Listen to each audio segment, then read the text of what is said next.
Okay, Amir and I on our excellent tour to study the history of the Civil War in China.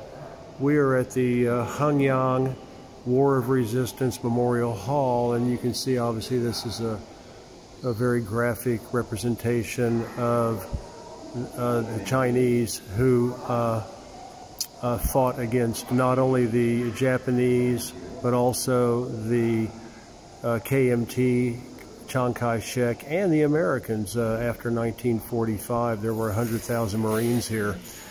A very, very buried secret of history that nobody wants to talk about, because the Americans, along with the Japanese and along with Chiang Kai-shek and the fascist KMT, got their asses kicked by the Red Army and led by Mao Zedong. And I just want to read, and again, right up there in red, there is Mao Zedong and with his famous writing.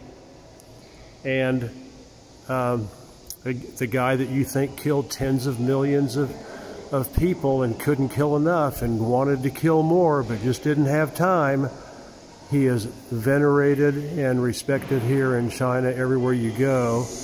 And this particular saying says that, it says, preserve Hengyang's city, the land, is like an act of bravery, I guess is the best way to put it. So we're going to take a tour now. This is a 100th anniversary of the Whampoa Military School down in Guangzhou, near Shenzhen, and that is Sun Yat-sen.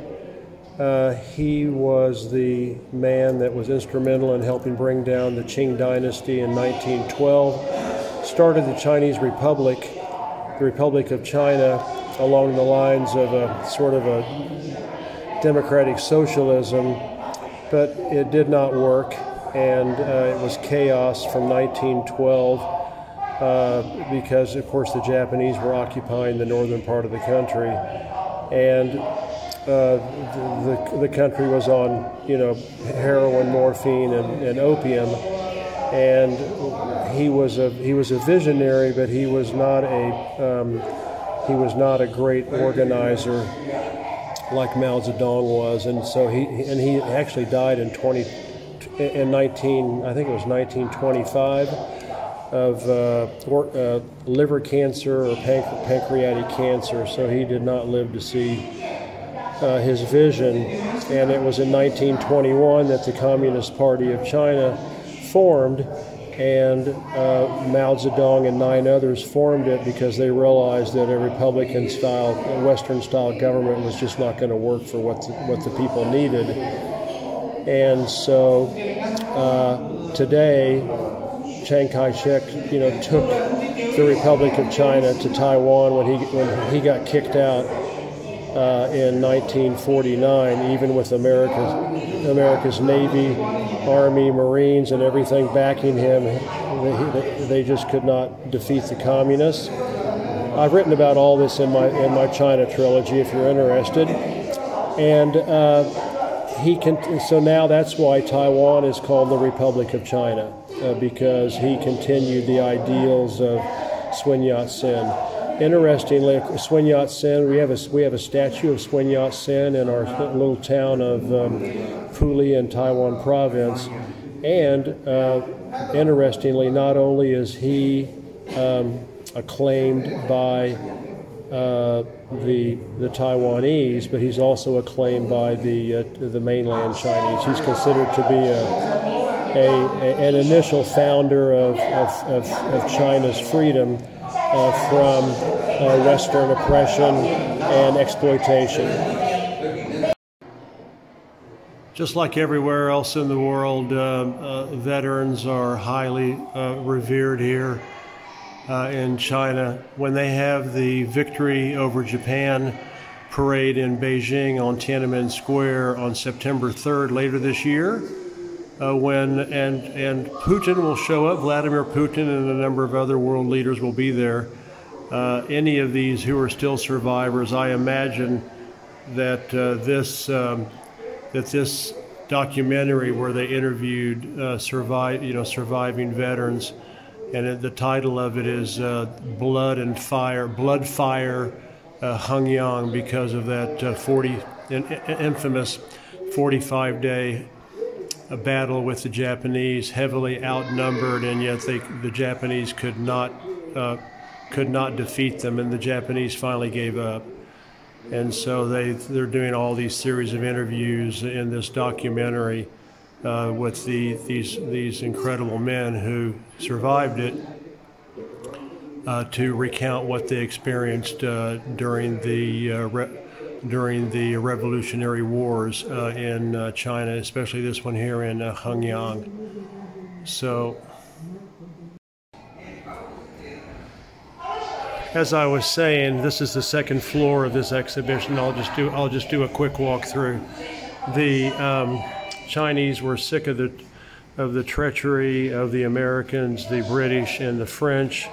They were sick of the brutality and fascism of the Japanese, and they were betrayed by Chiang Kai-shek and the KMT, who spent more time trying to kill them than trying to defeat the Japanese, which he thought the Americans should do. And then they, of course, had to fight the Americans after 1945, when Truman sent 100,000 Marines and the Pacific Navy and the Air Force, the Pacific Air Force, to try to defeat the communists, and the communists just rolled over all three of these opposing groups.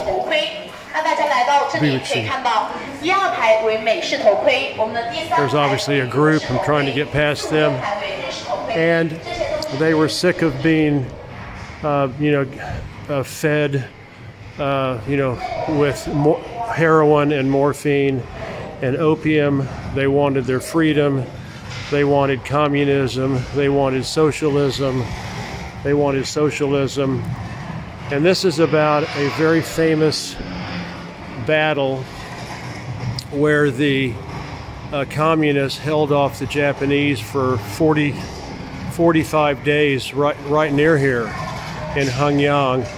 And the Japanese could not, even though they were heavily outnumbered by the Japanese could not defeat them, and they held them off, and it was a huge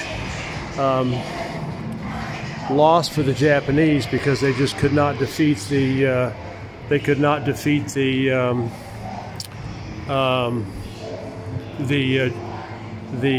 communists, and a lot of lives were lost.